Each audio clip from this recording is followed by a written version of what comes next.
ದಾಂಡೇಲಿಯಲ್ಲಿ ನಡೆಯುತ್ತಿರುವ ಜಿಲ್ಲಾ ಕನ್ನಡ ಸಾಹಿತ್ಯ ಸಮ್ಮೇಳನದಲ್ಲಿ ಹೀಗೊಂದು ಕನ್ನಡ ಸೇವೆ.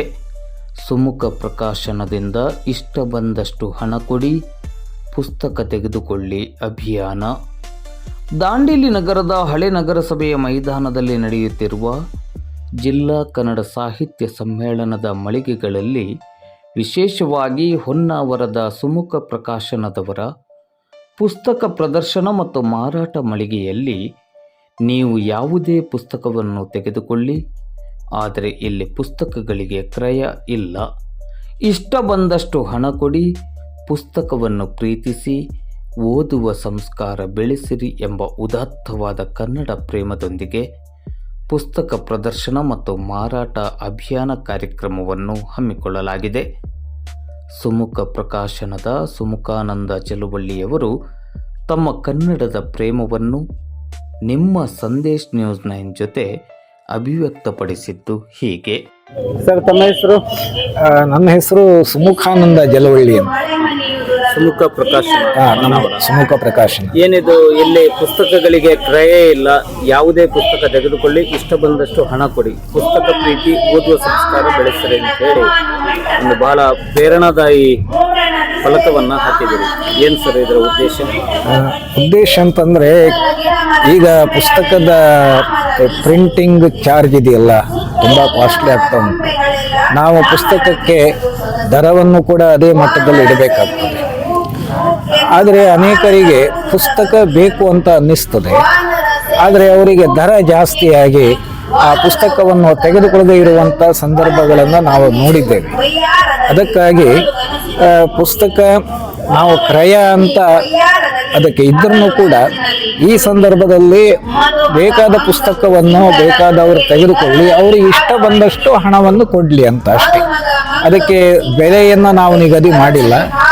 ಹಾಗಾಗಿ ಅವರ ಆರ್ಥಿಕ ಅನುಕೂಲ ನೋಡಿ ಅವರು ನಮಗೆ ಪುಸ್ತಕಕ್ಕೆ ಹಣವನ್ನು ಕೊಟ್ಟಿದ್ದಾರೆ ಅವರು. ಅಂದರೆ ಇಲ್ಲಿ ಮುಖ್ಯವಾಗಿ ನಮ್ಮ ಉದ್ದೇಶ ಅಂದರೆ ಪುಸ್ತಕ ಪ್ರೀತಿಯನ್ನು ಬೆಳೆಸುವುದು ಮತ್ತು ಓದುವ ಸಂಸ್ಕಾರವನ್ನು ಬೆಳೆಸುವುದು.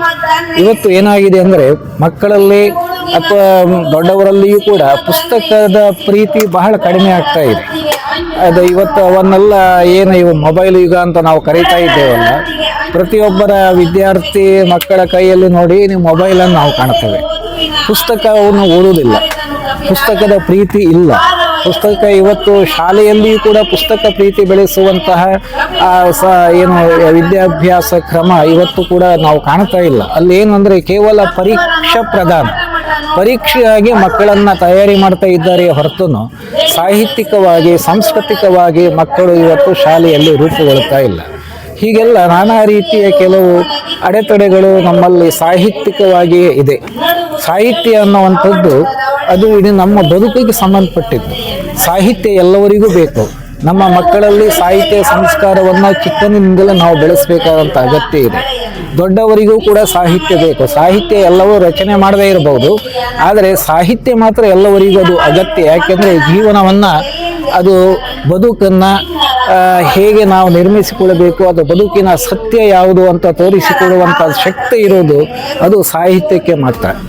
ಮತ್ತು ಸಾಹಿತ್ಯ ಅದು ಯಾವುದೇ ಒಂದು ಜಾತಿ, ಮತ, ಧರ್ಮ ಇವುಗಳಿಗೆ ಅದು ಈಡಾಗದೆ ಎಲ್ಲವರನ್ನ ಒಂದುಗೂಡಿಸುವಂಥ ಒಂದು ಒಂದು ಅಗತ್ಯವಾದಂತಹ ಅಥವಾ ಅನನ್ಯವಾದಂತಹ ಶಕ್ತಿ ಉಳ್ಳಂಥದ್ದು ಸಾಹಿತ್ಯ. ಹಾಗೆ ಇದು ಸಾಹಿತ್ಯ ಈಗ ನಮಗೆ ವೈಯಕ್ತಿಕವಾಗಿ ನಾವು ಹೇಳಬೇಕು ಅಂದರೆ, ಇದು ನಮಗೆ ಉದ್ಯಮ ಅಲ್ಲ, ಇದು ವ್ಯಾಪಾರವೂ ಅಲ್ಲ. ಇದನ್ನು ನಾವು ಸಾಮಾಜಿಕ, ಸಾಹಿತ್ಯಿಕ, ಸಾಂಸ್ಕೃತಿಕ ಸೇವೆ ಅಂತ ತಿಳಿದುಕೊಂಡು ಈ ರೀತಿಯಾದಂತಹ ಒಂದು ಪುಸ್ತಕದ. ಎಷ್ಟು ವರ್ಷದಿಂದ ಮಾಡ್ತಾ ಇದ್ದೀರಿ? ನಮ್ಮ ಪ್ರಕಾಶನ ಸುಮಾರು ಒಂದು 30-35 ವರ್ಷಗಳಿಂದ ನಾವು ಇದು ಮಾಡ್ತಾ ಬಂದಿದ್ದೇವೆ. ಆದರೆ 365 ದಿನ ಇದೇ ರೀತಿಯ ಮಾರಾಟವ ಅಥವಾ ಇಂತಹ ಸಮ್ಮೇಳನ? ಇಲ್ಲ, ಇದನ್ನು ನಾವೀಗ ಸದ್ಯ ಮಾಡಿದ್ದು. ಸದ್ಯ ಮಾಡಲಿಕ್ಕೆ ಕಾರಣ ಏನು ಅಂತಂದರೆ, ಈಗ ಮೊದಲು ನಮ್ಮ ಸಾರ್ವಜನಿಕ ಗ್ರಂಥಾಲಯ ಇಲಾಖೆ ಆವಾಗ ಪ್ರತಿ ವರ್ಷ ಅದೇನು ಪ್ರಕಟ ಮಾಡಿದಂತಹ ಒಂದು ಶೀರ್ಷಿಕೆಯ 300 ಪ್ರತಿಯನ್ನು ಖರೀದಿ ಮಾಡ್ತಾ ಇತ್ತು. ಆವಾಗ ಸ್ವಲ್ಪ ಲೇಖಕರಿಗೆ ನಾವು ನಿಜವಾಗಿ ಮುಖ್ಯವಾಗಿ ನಾವು ಲೇಖಕರು ಪ್ರಕಾಶನ ನಮ್ಮ ಅಲ್ಲ, ಪುಸ್ತಕಕ್ಕಾಗಿ ಪ್ರಕಾಶನ ಅಂತ ಮಾಡಿಕೊಂಡಿತ್ತು.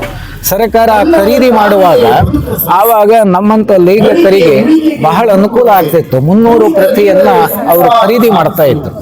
ಈಗ 2020ನೇ ಇಸ್ವಿಯಲ್ಲಿ ಖರೀದಿ ಆಗಿದೆ, ಇನ್ನೂ ಕೂಡ ಬಿಲ್ ಆಗಿಲ್ಲ, ಇನ್ನೂ ಕೂಡ ನಮಗೆ ಹಣ ಬಂದಿಲ್ಲ. 21ನೇ ಇಸ್ವಿಯದ್ದು ಪಟ್ಟಿ, ಆಯ್ಕೆ ಪಟ್ಟಿ ಸಿದ್ಧ ಆಗಿದೆ, ಆದರೆ ಇನ್ನೂ ಕೂಡ ಖರೀದಿ ಆಗಿಲ್ಲ. ಈಗ 22, 23 ಹೌದು, ನಮಗೆ ಮತ್ತು ಬೇರೆ ನಾವು ಲೇಖಕರು ಏನು ಮಾಡಬೇಕು? ಅದಕ್ಕೆ ನಾವು ಈ ರೀತಿಯಾದಂಥ ಒಂದು ಆಸಕ್ತಿ ಇದ್ದವರು ತೆಗೆದುಕೊಂಡು ಹೋಗಲಿ. ಹೀಗಿದ್ದಾಗ ಜನಗಳು ಅವರಿಗೆ ಬೇಕಾದ ಪುಸ್ತಕವನ್ನು ತೆಗೆದುಕೊಳ್ತಾರೆ, ಇಷ್ಟ ಇದ್ದಷ್ಟು ಹಣವನ್ನು ಕೊಡ್ತಾರೆ. ಆ ರೀತಿಯಿಂದ ನಮ್ಮ ಪ್ರಕಾಶನಕ್ಕೆ ಮತ್ತು ನಮ್ಮ ಪುಸ್ತಕ ಮುದ್ರಣಕ್ಕೆ ಅನುಕೂಲ ಆಗಲಿ ಅಂತಲೂ ಕೂಡ ಈ ಉದ್ದೇಶವೂ ಇದೆ. ಒಂದು ಸಾಹಿತ್ಯದ ಪ್ರಚಾರ, ಆಮೇಲೆ ಸಾಮಾಜಿಕವಾದಂಥ ಒಂದು ಸೇವೆ ಎನ್ನುವಂಥ ನೆಲೆಯಲ್ಲಿಯೂ ಕೂಡ ನಾವು ಇದನ್ನು ಮಾಡ್ತಾ ಇದ್ದೇವೆ. ಕನ್ನಡ ಕಟ್ಟುವ ಕೆಲಸದಲ್ಲಿ ನೀವು ಪರಿಪೂರ್ಣ ಮನಸ್ಸಿನಿಂದ ತೊಡಗಿಸಿಕೊಂಡಿದ್ದೀರಿ. ಅಭಿನಂದನೆಗಳು, ಶುಭ ಹಾರೈಕೆಗಳು. ತುಂಬ ಸಂತೋಷ.